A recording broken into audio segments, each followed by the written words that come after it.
I was in the store shopping recently when I overheard a mom tell her young child, "You want a toy, right? Then you have to behave." And listen, as moms, how many of us have been there, trying to convince or, let's be honest, bribe our kids to do the right thing? I have definitely been there. And if you know anything about an Enneagram 8, well, taking an 8 child shopping is a death match. Mine will clown and act out all over the store, subconsciously believing it'll get him to the toy aisle faster. And when it instead results in a "no, why would I reward you for that behavior?" he acts shocked and turns to negotiation and applied guilt. But enough of my pity party. Let's get back to my role as a mom observer. Sure enough, a few aisles later, I end up in the same vicinity as this mom again. But this time, I hear a crinkle, a rip, and then the unmistakable sound of what had to be 1,000 tiny beads plinking off the cart and scattering across the floor, followed by the mom's desperate voice, "You've got to be kidding me." Yep, that's motherhood. I didn't even have to see her to know exactly how she felt, because as a mom, I felt it with her. You're listening to Gracefully Unraveled, a podcast about the honest, soulful, and sometimes edgy journey through motherhood. I'm your host, Kelly Lynch, and every other week I explore how this path reshapes us, not into someone new, but into a deeper awareness of who we are. Through reflection, spiritual wisdom, a little research, and just enough comedy to stay sane, we'll navigate this messy, beautiful unraveling together. Wouldn't it be nice if we could reach a mental space where the bead grenade in aisle 12 actually made us laugh, instead of causing our whole body to tense up while our brain debates whether to scream or cry? Kids see the hilarity in these moments, but we, the adults, instantly shift into embarrassment, fear, frustration, maybe even anger, often before we've even stopped to ask, did my child chew through that package, or was it actually defective and an unavoidable accident? So where do these automatic reactions come from? Why are they so fast? And what do we do when we don't like the mom we become in those moments? Dr. Lisa Feldman Barrett, author of How Emotions Are Made, explains that our brains have multi-purpose networks for making all mental states, like emotions, thoughts, perceptions, and memories. And these networks don't react in real time as much as they predict what's going to happen. According to scientific theory, she notes that our brain uses past experiences and current sensory input to guess what's happening and how we should respond.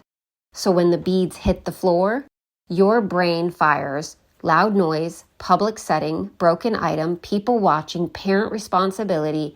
This is bad. But if we all trusted Shakespeare, we'd know that there is no good or bad. Only thinking makes it so. However, most of us aren't quite that evolved yet. Dr. Barrett further explains that the brain does this because predictions are metabolically cheaper than waiting. Our brains are expensive organs that consume a significant portion of our metabolic budget, so it's more efficient for them to guess in advance and then correct rather than wait and react.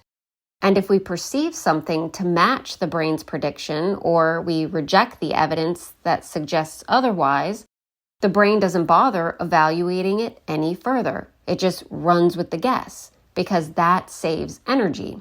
In short, we don't always see the world as it is. We see it as we believe it to be. When it comes to parenting, we don't show up as blank slates. We carry memories of our own parents, cultural messages about what good moms should look like, judgment we've absorbed from TV, social media, and other moms, our own insecurities about being enough.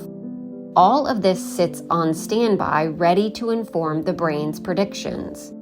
A 2022 study in the journal Sociology Compass found that mothers internalize something researchers call the good mother ideology, a belief that a good mom must, amongst other things, maintain control of her children and avoid public mistakes.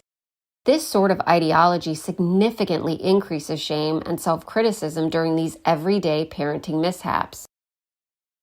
So in the case of the 1,000 bead grenade, your brain isn't just predicting this is bad, it's predicting they'll think I'm not a good mom, that I'm failing, and now everyone can see it. Unfortunately, our brain far too often is triggered to believe you should be embarrassed, because this is a mom fail moment. And while deep down, our emotion is rooted in feeling like a bad parent because we didn't meet expectations, the outward response unintentionally makes the child feel like a screw-up too. I know you're thinking, Kelly, why'd you have to take it there? Look, I addressed the bad mom myth in episode 4. Moments like this don't make you a bad mom. They make you human. On a daily basis, we say and do things on autopilot. And while awareness doesn't remove the risk, it can reduce the wreckage by sometimes rejecting misplaced early emotions and perceptions, as Dr. Barrett suggests. So if we were to invest more into the moment, presence, not perfection, you may better distinguish what emotions you truly feel and better cultivate the experience. If it were me, I might find that I wasn't mad that my child manhandled the plastic bag of beads. I was annoyed that my Target joyride got interrupted, and I'm embarrassed that I now have to ask someone for help. Naming it loosens its grip because emotions don't happen to you. The brain makes them, which means we have more influence than we think. Now let's step into a parallel perspective. Eckhart Tolle, a modern spiritual teacher, says the brain does not create consciousness. Consciousness created the brain, the most complex physical form on earth for its expression, meaning your awareness, your spirit, is primary. He goes on to say, when the brain gets damaged, it does not mean you lose consciousness. It means consciousness can no longer use that form to enter this dimension. You cannot lose consciousness because it is, in essence, who you are. Drop the mic. Mamas, this adds an incredible new layer reminding us the mind-body connection is both physical and mystical. Tolle asks in his book, A New Earth, can you sense your essential identity as consciousness itself? Or are you losing yourself in what happens, losing yourself in the mind, in the world? For the sake of our conversation, I want to alter that a little to be more direct. Who's in control of your thoughts and emotions? The self-manufactured version of you, the version you think is acceptable, lovable, checking all the good mom boxes, or holy consciousness?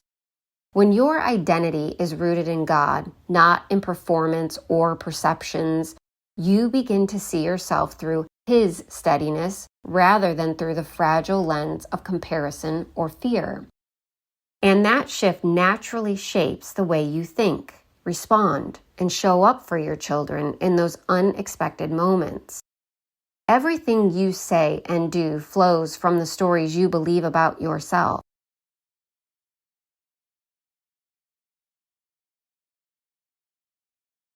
So I want to invite you to look gently at the beliefs you carry about motherhood. Are they shaped by fear, by insecurity, by pride, by pressure?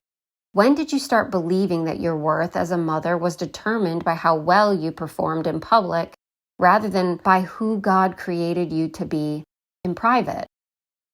For every false belief, there is a spiritual truth strong enough to replace it.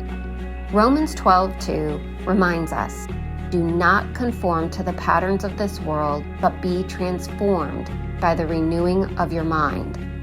Transformation begins when you make room, even a sliver, for the Holy Spirit to influence how your mind interprets your experiences. Give yourself space to pause, to breathe, and to let God reshape the way your inner world responds. That's where healing begins. Today, I want to invite you to create mental space for the Holy Spirit to transform how your brain interprets perceived mom fails. You are not at the mercy of your emotions, and you are certainly not defined by public parenting mishaps. You are a mother, yes, but you are also consciousness. You are spirit. You are beloved. You are learning, and you are more than enough. Thanks for listening to Gracefully Unraveled. If you'd like to go deeper with this week's reflection, head over to Instagram or Facebook for a journal prompt, or visit the links in the show notes. New episodes will be released bi-weekly with some bonus tracks in between, so be sure to subscribe or follow so you don't miss out. If you enjoyed today's episode and feel called to share, please tell another mama in your life or leave a 5-star review. I'm your host, Kelly Lynch, and until next time, keep unraveling.